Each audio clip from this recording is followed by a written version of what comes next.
Bharatiya Janata party के कार्यकर्ताओं द्वारा आरक्षण बचाओ नगर निकाय चुनाव कराओ के तहत एक दिवसीय धरना प्रदर्शन में बैठे पूर्व कृषि मंत्री व वर्तमान विधायक अमरेंद्र कुमार। आरा कलेक्ट्रेट तलब के पास भारतीय जनता पार्टी द्वारा आरक्षण बचाओ नगर निकाय चुनाव कराओ कार्यक्रम के तहत एक दिवसीय धरना प्रदर्शन पूर्व मंत्री और वर्तमान मेयर की अध्यक्षता में आयोजित किया गया। वहीं इस मौके पर पूर्व मंत्री ने कहा कि पिछले दिनों बिहार सरकार के दोहरी नीतियों के कारण जो नगर निकाय का चुनाव को स्थगित करना पड़ा, क्योंकि बिहार सरकार ने बिना ट्रिपल टेस्ट कराए सुप्रीम कोर्ट के आदेश की अवहेलना करते हुए चुनाव आयोग पर दबाव डालकर पहले चुनाव की घोषणा करवाया और जब चुनाव अंतिम चरण में था तब चुनाव को रोककर पिछड़ों व अति पिछड़ों के साथ उन्होंने विश्वासघात करने का काम किया है। हमारी पार्टी इसका विरोध करती है और सरकार उन प्रत्याशियों के खर्च के बारे में भी बताए। लेकिन सरकार वर्तमान को लेकर लाखों रुपया खर्च विरोधी तो भाजपा ही है। उनके इस पैसे की बर्बादी का कौन जिम्मेदार होगा?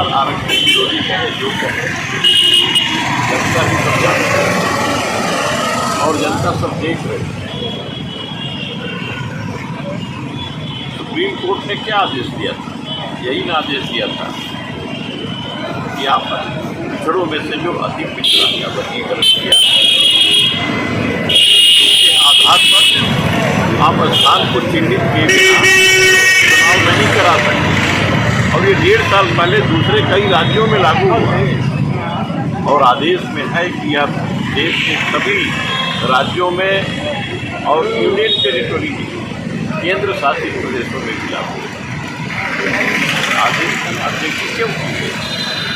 सुप्रीम कोर्ट के आदेश की अनदेखी कर कोई भी सरकार और कुछ भी अपने जिद से और अहंकार से लागू कर सकती है क्या? इस देश के कानून को कोई नहीं माने, ऐसा भी संभव होगा क्या?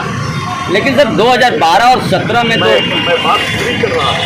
इसलिए ये आरक्षण का यह मामला जो है इसका समाधान एक ना एक चुनाव की घोषणा करवा देना यह सर्वथा अनुचित था।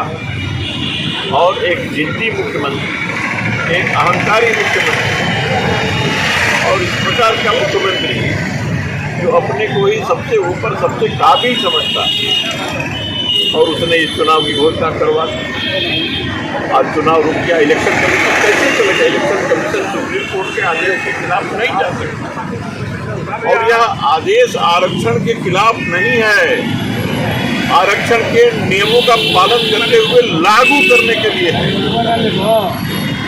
और इस बात को कहा जा रहा है कि आरक्षण के खिलाफ यह आदेश है सुप्रीम कोर्ट और हम आरक्षण के खिलाफ हैं।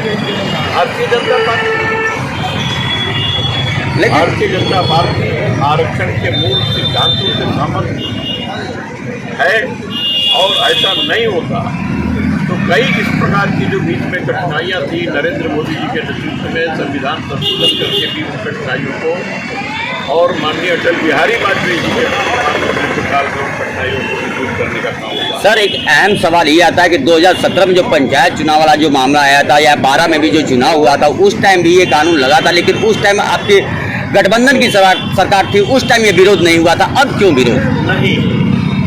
ये जो आदेश आप पत्रकार बंधुओं से यही आग्रह है कि आप नीतीश कुमार इसके जवाबदार हैं और उनसे पूछिए कि आपने क्यों नहीं देखा सुप्रीम कोर्ट का आदेश को उसका अवहेलना करके उसकी अनदेखी करके इसी राज्य का मुख्यमंत्री करवा सकते इस देश के कानून से ऊपर को इस देश का नागरिक कहते हैं, मुख्यमंत्री कहते हैं और ऐसा व्यक्ति मान के चल रहा है